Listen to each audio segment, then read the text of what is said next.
Izany amin'izay pejy fampianarana ambony izay hatrany isika manoloana ny tranga sy ny savorivory niseho tany amin'ny faritra Mahajanga iny, izany hoe tany amin'ny université ny Mahajanga iny dia misy ireo solitena ny mpianatra sy ny ray aman-dreny no nanao antsoavo amin'ny ministry ny fampianarana ambony sy ny fikarohana ara-tsiansa mba hisiny fifanarahana sy fifamelakeloka. Mpianatra maromaro no niakatra Kodis ao Mahajanga nanao antsoavo any ministry ny fampianarana ambony ny ray aman-dreny ny mpianatra sy ny solitenan'ny mpianatra. Nambaran'izy ireo fa hatreto dia tsy mbola milamina ny toetra raha any an-toerana misy amin'ireo mpianatra no tsy manan-kialofana amin'izao fotoana izao. Zay mpianatra avy any Majunga solitenan'ny mpianatra zay avy amin'ny BDOM dia tonga eto Antananarivo mahakasika ny raharaha amin'ny université Mahajanga.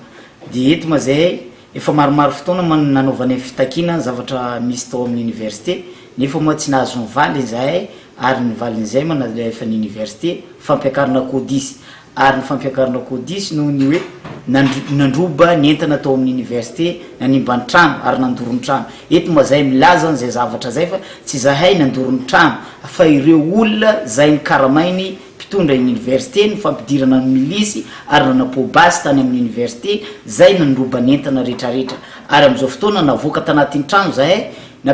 nivoaka anatin'ny trano zahay petraka aty amin'ny sisiny dia tsy manan-kialofana manao stand kely talatala kely zay ny alokalofanay amin'izao fotoana izao ary toa nisy ny aretina ny tonga anamanay amin'ny fahafatesana amin'izao fotoana izao zay ny toedra raha misy amin'ny université ary misy hoe milaza hoe fa milamina ny université Mahajanga eto zay milaza aminareo fa tsy milamina tanteraka ny université Mahajanga. Ny fampiavanana ihany hoy izy ireo no lalana atongavana amin'ny filaminana any amin'ny anjerimanontolo ao Mahajanga. Miady alina inina no hevitra hatao amin'ny université raha tsy mihavana ireo zazareo dia fampihavanana tsisy fiainana milamina amin'ny campus université. Manaraka an'izay moa tokony mangataka amin'ny ramatoa ministra zay mba hiditra lalindalina amin'ity décision fanaovana amin'ity Kodis ity mba tsy miteny zay hoe foano fa hidiratsika amin'ny latabatra boribory amin'ny fandaminana io ny université rahantsika manana io mba ho fitaizana zazareo ho amin'izay tena amin'ny mahomby ialantsika amin'izao savorivory lava tsy mety mijanona izao. Miany hatrany ny valin'ny Kodis moa na ny mpianatra na ny ray aman-dren'ny mpianatra.